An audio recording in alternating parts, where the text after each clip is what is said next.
Hey guys, Nishcook here. So, I recorded that whole 30-35 minute Xenoblade 3 spoiler discussion a couple weeks back, edited it from 1 part to 2 parts to 4 parts, and then realized I didn't even talk about the ending, the most important part of like, the whole game. So, like, here I am again talking about the ending, and let's not beat around the bush. Let's talk about the ending of Xenoblade 3. Yeah, so, like, somewhat of a divisive ending, I guess, but, yeah. Let's talk about everything. Origin, the world's resetting and everything, the very, very end of the game, and I guess just, like, my last final thoughts and, like, some minor little tidbits and I guess the future of the series. So, yeah. Origin was a interesting kind of plot device, or like just a kind of concept, because the whole idea of the worlds yearning to come together, but like eventually canceling each other out, it actually kind of made sense, because I saw Ionios as like, oh, the worlds have merged, that's interesting, but it's kind of like messy, and I'm like, I feel like something went wrong here, because like this whole world merging just doesn't seem right, you know? So I kind of like got that from like what I was exploring before understanding what Origin was, and the whole like Origin concept was interesting in the sense that like the people whose memories and souls and like data is stored in Origin, rightfully so, they would kind of be a little like apprehensive, nervous, kind of like not really okay with any of this happening, because they have the worries of like, will this adversely affect everything? Will we like will all of this lead to like, I don't know, the whole thing, like, will this kind of result in disaster, or will it like, will we come out on the other side okay? And that entire concept in itself was very kind of interesting. I was like, at first I was like, it's kind of weird that those feelings kind of led to Mobius, but in hindsight it does make sense a little more.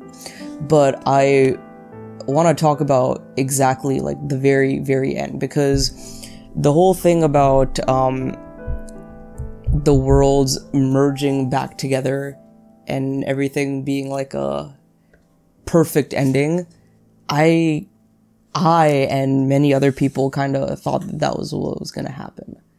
But now looking back at some of the cutscenes and seeing like where everything was going, I realized, I was like, yeah, I don't think that was ever going to happen, because never did they say that like the worlds will one day like come together once again.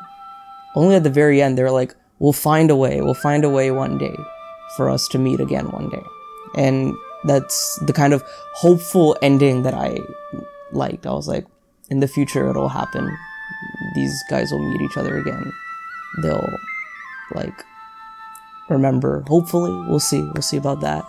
But with the whole like lore and science of it all, it just didn't make sense for everything to merge the way it did, and then for them to cancel out. It didn't seem to be possible, I guess. But that's it did kind of take me by surprise a little bit, because I was like, oh, I was kind of hoping for the ending to be like the worlds merge and they merge and it's like good and it's happy and like it just works out, you know? But no, it doesn't really end up that way. And it's not only me, a lot of other people were like, oh darn, like you didn't get to like see the worlds merge. Yeah, I mean, it's fine, it makes sense, but that's where the future of the series comes in. I think if they make a new Xenoblade game or a new like Xeno series, it can easily take place in a post-Origin combined world. I even think that a fourth game in the series or a continuation post Xenoblade 3 could maybe not necessarily be present, like take place in a post-origin world, because that would probably be like Ionius over again. Like, I don't know. I can see it being like maybe some characters working together to like combine these worlds in two separate universes, communicating with the light, like how Melia and Nia did. I don't know, just spitballing here. I have no idea where the series is gonna go after this. I just don't really see the DLC being an epilogue about that, because I would kind of want that to be extended more than just a 12-hour expansion. Like, I don't see all of that being condensed into such a small little expansion. I think the Founders is a more obvious kind of addition to the lore for Ionios and Xenoblade 3, just personally. And again, like, with this, like, sequel DLC and even Xenoblade 4 continuation of the series, I have no idea who the villains are gonna be. I have no clue, because just, I can imagine them making, like, a DLC sequel kind of thing, having some villains and just not like landing very well. I really hope they don't do that. I don't know. We'll see. I don't know. I just want to know more about where Ionios, like more of Ionios lore, I guess. Who's Riku? Why is Riku so, like, why does he know everything? My whole headcanon is that the 7th Ouroboros founder was maybe Riku, because he had a hand in creating the sword. Even if he wasn't the founder, I think he at least knew who the founders were, and he had a hand in creating the sword. My whole idea for that Founders DLC is the founders come together and they create the Sword of Origin. They create that sword that Noah and everyone else uses, and that's like the story. And then it ends with Anne attacking the city and them having to fend him off. I don't know, we'll see how it goes. Final, like, things about the ending, I guess. I think that whole segment was done very, very well. I still, after a lot of deliberation, I think I still prefer the ending of Xenoblade 2. I think the emotions in that just hit harder for me, personally. I think it was, like, a very emotionally charged ending, especially with the callbacks to Xenoblade 1, which are very subtle, but, like, so very well done. I think that was just priceless, so good. Xenoblade 2 also had, in my opinion, the better ending vocal song with One Last You. I like that a little bit more than Where We Belong. I think that's what it's called. Both are great songs, even Beyond the Sky. Beyond the Sky is fantastic song. Such an emotional, like, great piece of music. But, like, I think One Last You just does it so well, just encapsulates that whole game so well. With Xenoblade 3, I think it's more, it's less of what's happening versus, like, what is said. It's the final goodbyes that these characters have, like Taion giving the Book of Tea to Uni, Noah and Mio having their last embrace together, Lance and Senna saying, "Oh, we'll always work out even though we're not going to be together anymore." Riku and Manana too, just having their emotional goodbye, and seeing all the heroes just be there with you was nice to see that. And I think the moment that, like, hit me the hardest and got me to tear up was when, like, the worlds start merging, and then the two, like, factions, the two, like, nations just start moving, like, running towards each other, with the world still splitting apart. Like, the Kevis side trio and the Agnes side trio are just like, "Oh no, we don't want to let go, we don't want to leave you guys just yet." But eventually the worlds separate, and, like, they'll eventually see each other again someday in the future.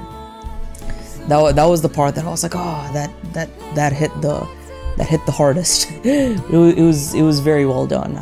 Oh, here's a little like quick anecdote I wanted to talk about. This kind of sounds silly, but just kind of, for me personally, rounds out this whole like experience in a nutshell for me. So flashback to September of last year, 2021. There was rumors of Xenoblade 3 being like announced soon. It's inevitable. It will be announced very soon, right? And everyone's like, oh, it's coming, it's coming. And the leaks said that it would have returning characters from the first 2 games, plus Jenna Coleman, who was Melia's voice actress, kind of sort of hinted that there's gonna be a new Xenoblade game by mistake, which was pretty funny. So like everyone's like, oh, Melia's gonna be back. If there's another like Xenoblade 2 character who would have like lived this long, maybe possibly Nia. So I was like, oh, Melia and Nia are gonna be back. Oh, that's so cool, that's so cool. And that was just like the running theory. In 2021, like early February rolls around and everyone's like, oh, a Nintendo Direct's coming, we have to know what Monolith Soft's next game is gonna be. Like we just gotta know, like, is it gonna be the new IP, that new mysterious IP, or is it gonna be Xenoblade 3, which has been rumored? I don't know, we'll see. And then the Nintendo Direct was announced on a Tuesday for a Wednesday, I think. And I was like, oh, Xenoblade, give us Xenoblade, right? And then I was like excited and theory crafting and everything. And then I go to sleep that night and I have a dream of the Xenoblade 3 reveal trailer. I'm not joking right now. Like what I'm about to tell you, and like no one's gonna believe me because I'm saying this after I've beaten the game, but just trust me, and like I'm honestly telling the truth. Basically, I had a dream, and the dream wasn't like a war between Xenoblade 1 and 2, those worlds, like Kevus and Agnes. It wasn't that. It was more of like these people like rebuilding this new world. Somehow Shulk and Rex and those people weren't there, but that dream did take place shortly after like the worlds had merged, but it was following new characters and new people and like new setting and all that. And it was like a more happy, lively trailer. We don't see the enemy, we don't see the villain or anything. But here's the kicker. The way that trailer ended was like in a nice grassy field. You as like the player character, whoever, like the protagonist, is looking at Melia and Nia in this like nice sunny blue sky grassy field, and both of them are just looking at you very happily with a nice smile on their face, and they're like very welcoming and comforting, and they're like, welcome to this new world, let's go on this adventure together, or something like that. And I just had that in my dream, and I was like, oh, okay, that's probably not gonna happen. And then I saw of course I saw the trailer the next day. I reacted to it. You can see my reaction on the channel. It's quite the reaction. But basically, I was like, after seeing that trailer, I was like, oh, these people are evil now. Like that whole like vision in my dream, it's not gonna happen. Guess what? It literally happens at the end of the game. I was actually very surprised that I got to like see what I saw in like my dream actually in the game. Though the context was very different, it still happened. Like you see Melia and Nia like smiling at like Noah and the party in like this nice grass plain field, whatever. I don't know what that was supposed to be or where that was supposed to be. Was it supposed to be within Origin? Was it supposed to be like some kind of Origin simulation kind of thing?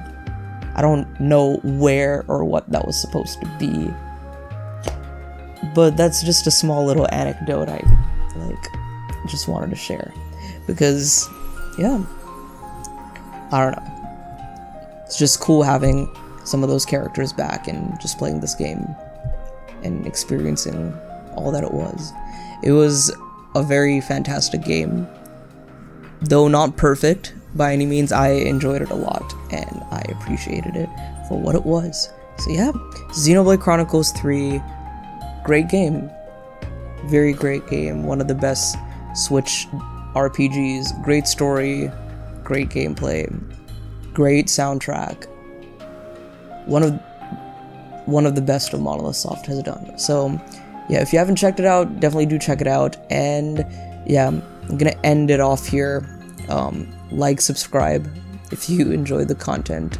If you enjoy the stuff, give it a like, subscribe, helps out the channel. And I will see you guys next time with some more like analytical stuff. This is coming soon. Don't want to spoil the surprise, but yeah, it's coming soon. And it might be Xenoblade related, but we'll cross that bridge when we get there. Anyways, thank you for watching. This is Nishquick signing off. Have a great day. Later.